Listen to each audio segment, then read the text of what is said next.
안녕하십니까. 오늘은 마치 어제에 이어서 그 어젯밤에 올린 건 사실 어제 찍은 게 아니지만 어제에 이어서 역사에 대해서 한번 역사 교과서에 대해서 한번 얘기를 하려고 합니다.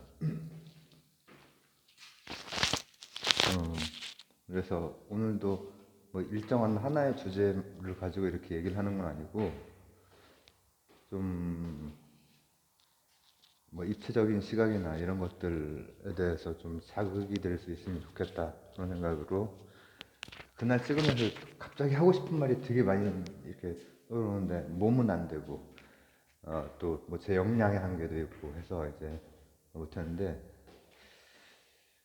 자 역사 교과서 여러분들은 어떤 교과서로 배우셨습니까?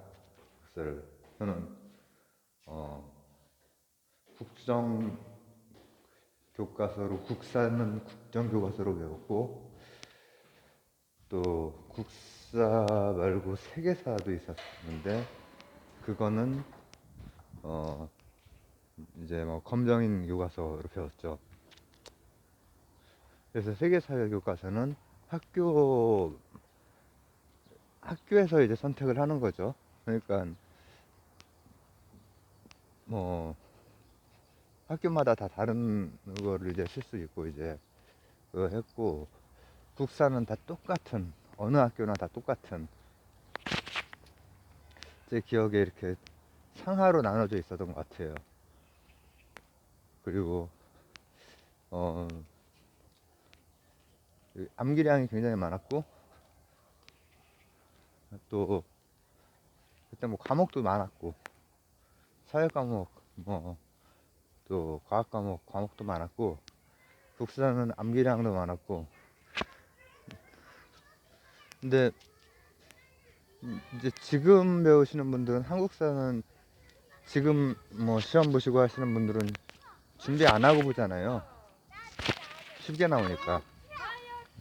지금은 한국사가 원래는 공부 안 해도 되는 과목이었다가 지금은 필수가 됐죠. 대신에 여전히 공부 안 해도 되는 과목이죠. 공부 안 해도 3등급까지만 들면은 별 문제가 없고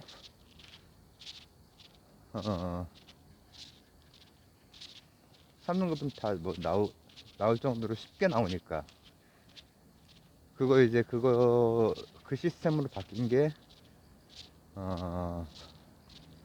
박근혜 정권 때였던 것 같은데 그때 바뀌면서 이제 그렇게 나온 뭐 또 모르겠어요.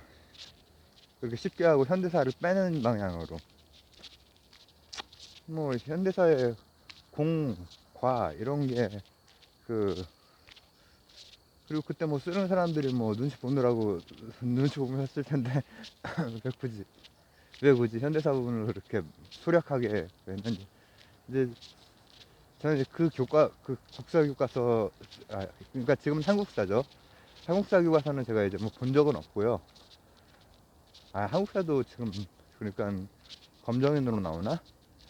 어쨌든 그 이전에는 그것도 선택 과목이었고 그리고 역사 같은 경우에는 세계사랑 동아시아랑 나뉘고 근데 이제 그 나뉘어서 하는 필수 과목은 난이도가 전혀 없고요. 그냥 정상적이 아니든 뭐 대충이든 중고등학교를 그냥 다니고 공부를 그래도 하긴 해야 되는 거 아닌가 이런 생각을 가진 정도면은 계속 익숙하기 때문에 시험 보면은 거의 뭐 다 통과하고 그리고 대신에 이제 세계사라든지 동아시아사는 역사 좋아하는 친구들이 많기 때문에 이게 공부하다가 좀 자세히 공부하면 좀 재미가 있기 때문에 그리고 뭐 어떤 갈래길로 이렇게 해서 접하고 공부하고 하느냐에 따라서 빠져들면은 이제 뭐 덕후들이 많아서 이제 점수 내기 뭐 상대적으로 강자들이 많은 과목이다 이런 말도 한단 말이죠. 그런 역사에 대해서 한번 얘기를 해보려고 합니다. 우리나라 역사 교과서, 일본 역사 교과서, 또 다른 나라는 교과서가 어떻게 되어 있나. 네, 제가 전 시간에 이 역사 교과서가 타자화돼서 쓰였다. 저는 우리나라에서 쓰인 교과서도 타자화돼서 쓰였다고 생각을 하니까 우리나라가 서구적인 시각이나 일본에 의해 굴절된 시각으로 본 그 모습으로 이제 쓰였다. 그리고 이제 시기별로 이제 다 다르죠. 우리 때는 이제 국정교과서였고 뭐 그 이후에 이제 여러 시기마다 정권마다 좀 다른 시각의 교과서가 나온 적도 있고, 또 교과서들끼리 막 문제가 생겨서 이렇게 했던 적도 있고, 이제 이거 진영 그런 문제로 이제 그런 적도 있고 하죠. 그런 것들이 생각해보니까 그런 역사들이 쫙 펼쳐지네요. 근데 이게 대단한 거예요. 우리나라는 가능성이 있어.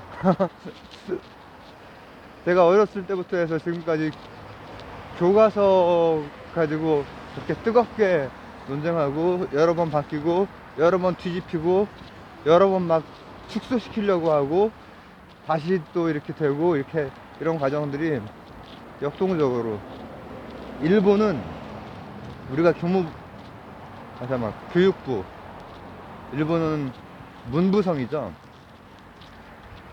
일본은 문부성에서, 제가 어렸을 때 일본에서는 문부성에서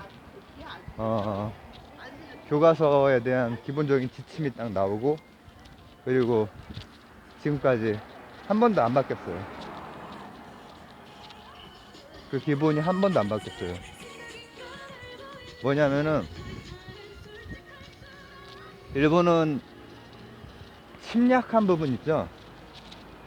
침략한 부분은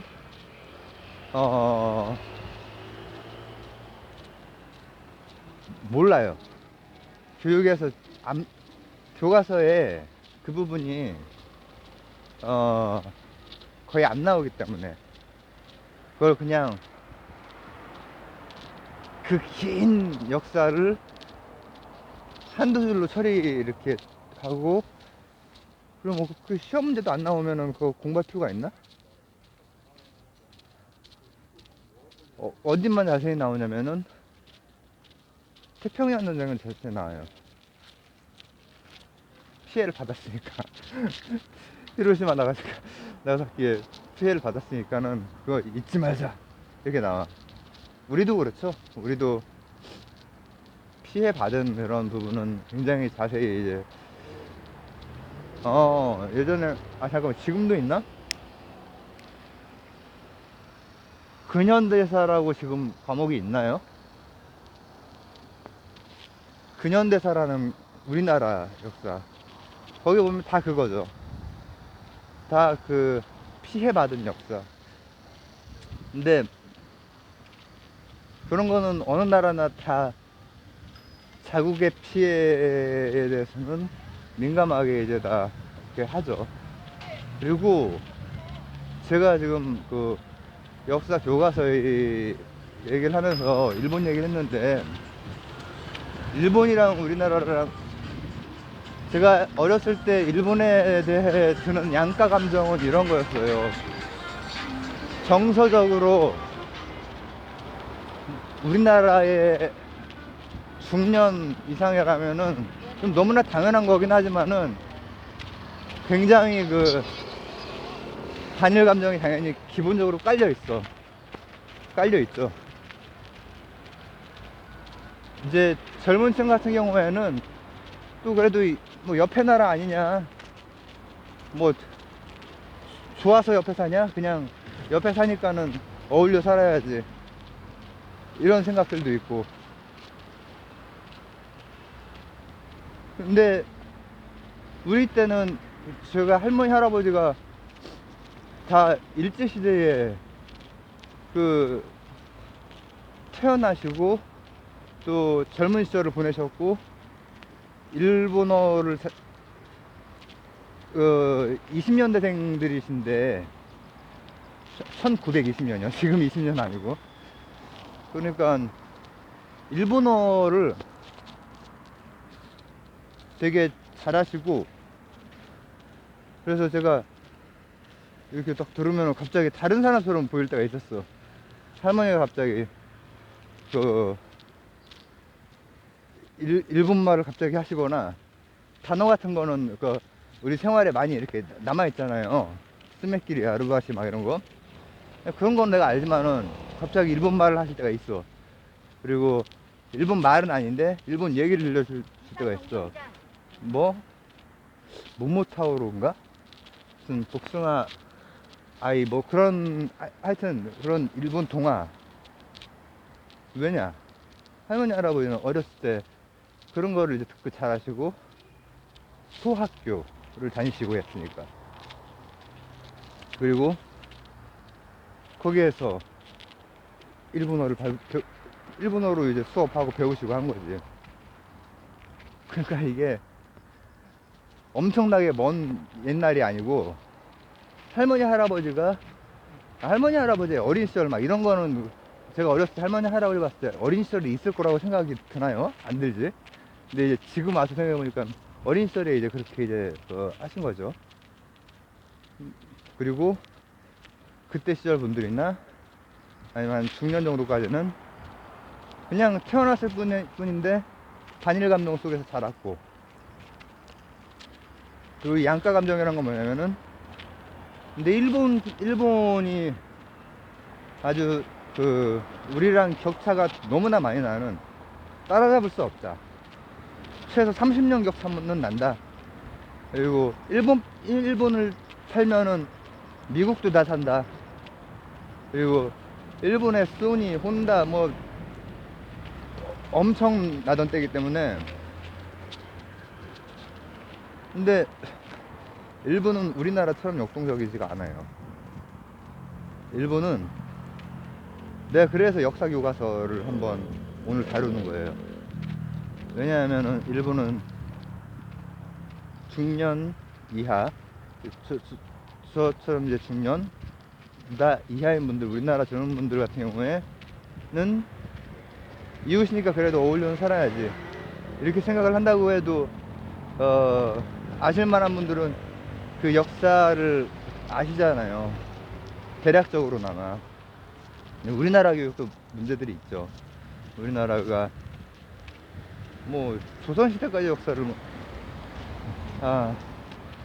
세계사도 마찬가지고, 역사를 옛날 이야기 뭐 이렇게 그 연도별로 이렇게 외워야 되는 그런 교육인데,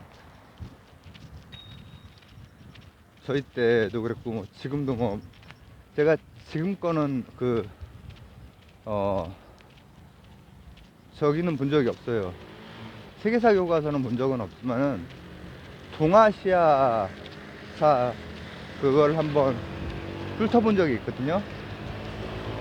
근데 거기에는 이제 중국도 나오고 일본도 나오고 하는데, 일본에 대해서 그 정도 우리가 알아가지고는 안 돼요.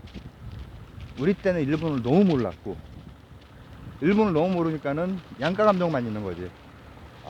반일. 그 다음 또 하나는 사실은 쟤들은 뭐를 만들어도 잘 만든다 라고 하는 그런 이미지가 있어. 어떤 이미지지, 어떻게 보면은.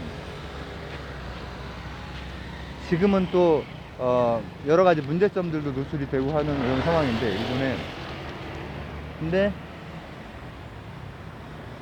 일본은, 그리고 우리나라는 이제 계속해서 문화도 그렇고 정치도 그렇고 역사 교과서도 그렇고 엎치락 뒤치락 하면서 막 역동적이고 한데, 우리나라는 대한민국이라고 하는 그게 이제 해방 후에 이렇게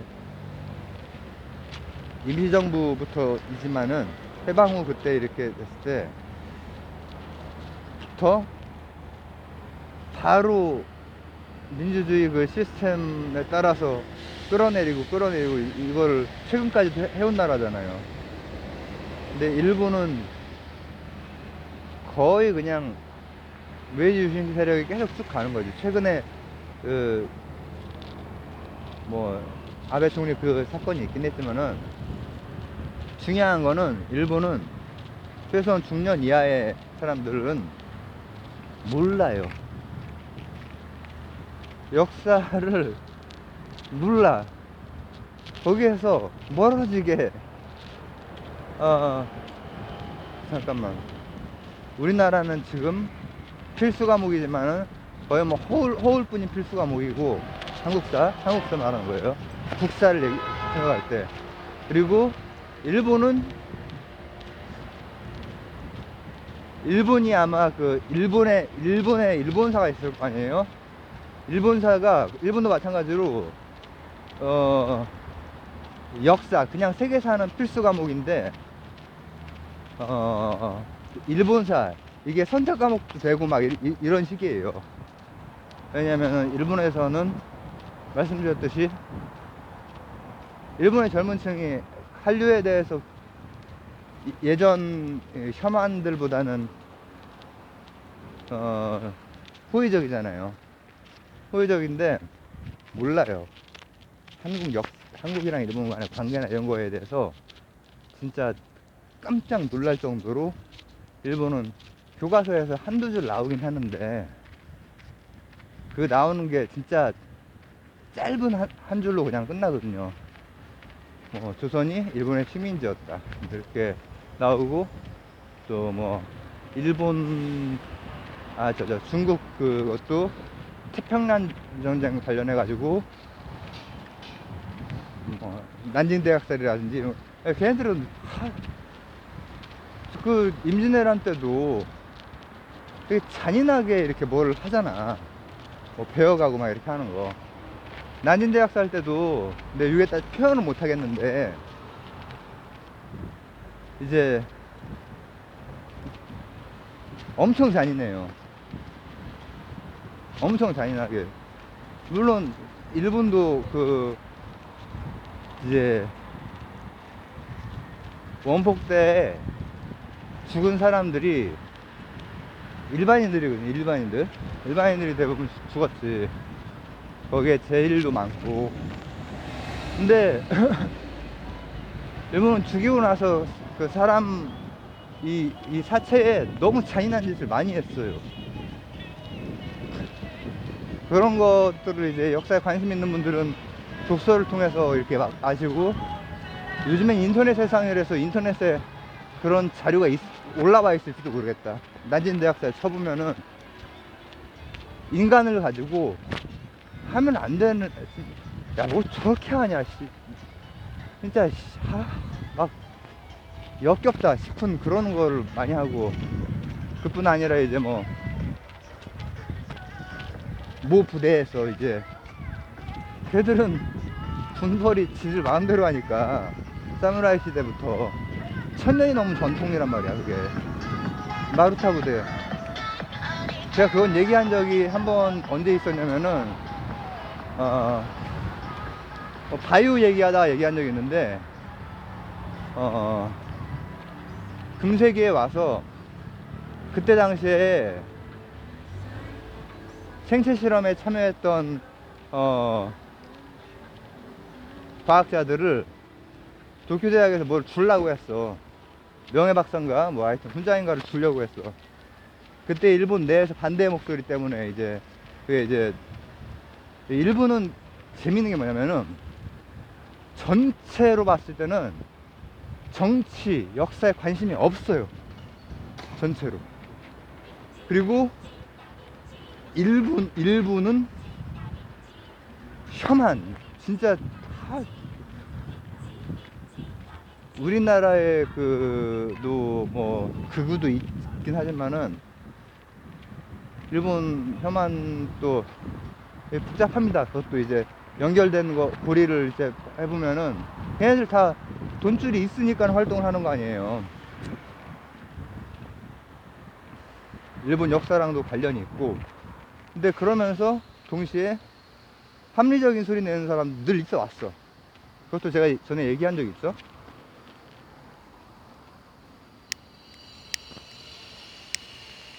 근데 제가 역사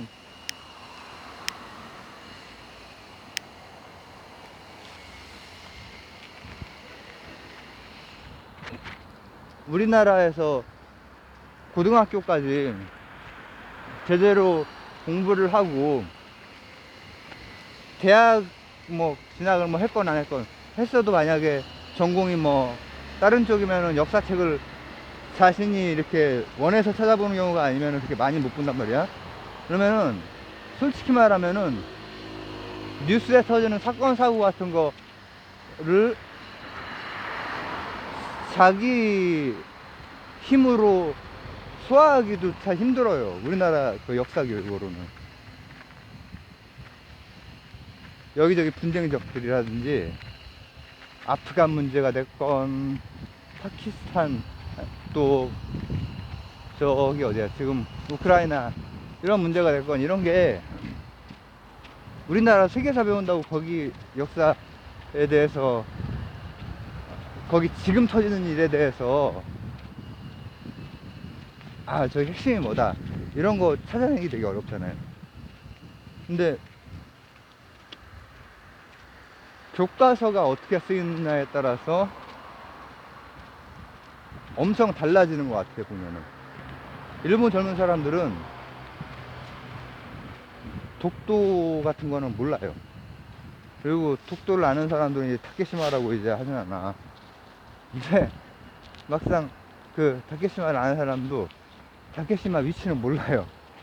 그냥 분쟁 지역이 우리 땅이라고 하네. 그 정도지. 근데 이걸 아는 사람들도 아주 극히 일부고 모른다고.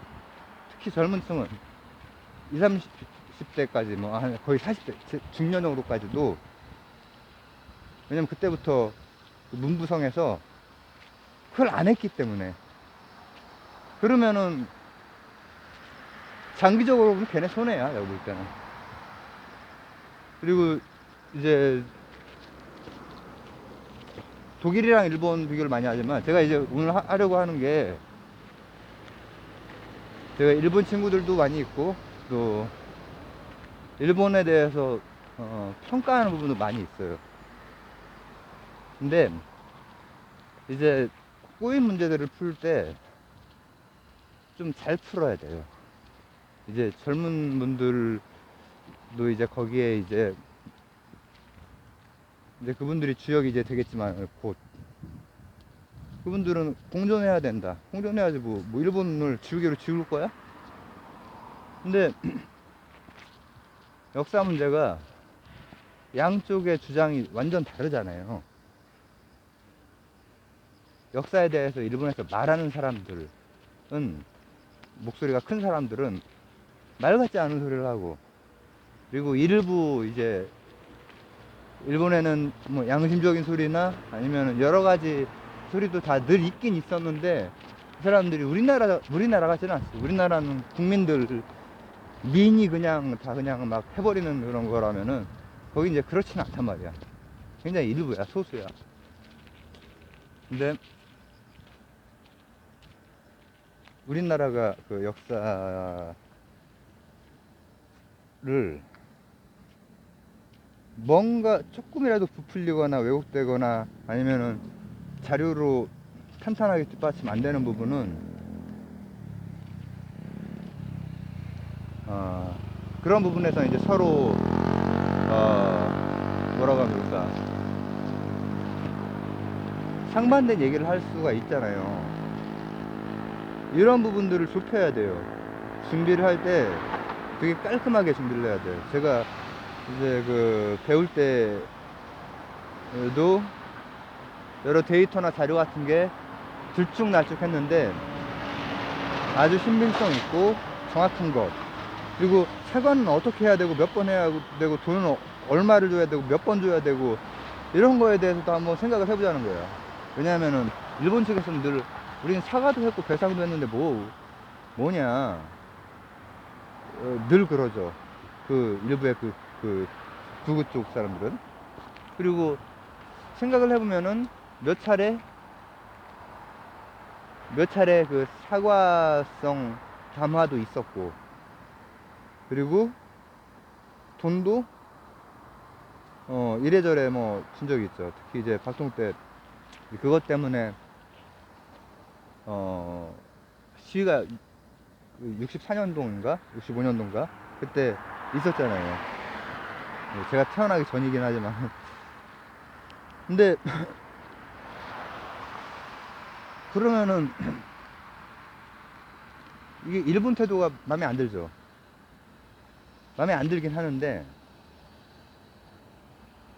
독일이랑 다르니까. 독일은 영원히 사과해야 될 일이고 늘 기억해야 될 일이고 학생들이 수학여행으로 아우슈비츠를 가고 그러잖아요. 근데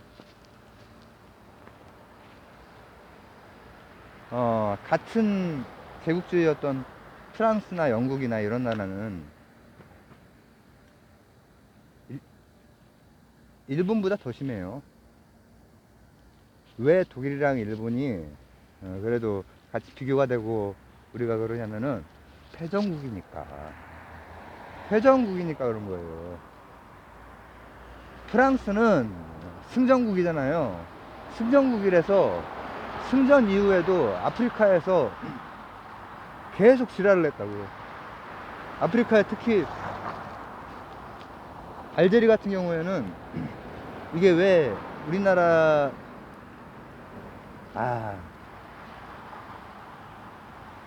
그래서 프랑스 지식인들도 그거에 대해서 굉장히 비판적이었고 근데 이거 힘들어가지고 못하겠네. 지금 도서관 다 도착했는데 여기서 너무 뜨겁고 지금 오늘은 9월 7일인가 그런데 이제 프랑스나 영국이나 그리고 독일 폴란드 같은 경우에가 우리나라 일본이랑 거의 비슷하다고 볼 수 있거든요. 폴란드가 늘 바로 옆에서 늘 그렇게 됐기 때문에 역사상. 근데 걔네들은 벌써 10여 년 전에 공동교과서를 집필을 했어요.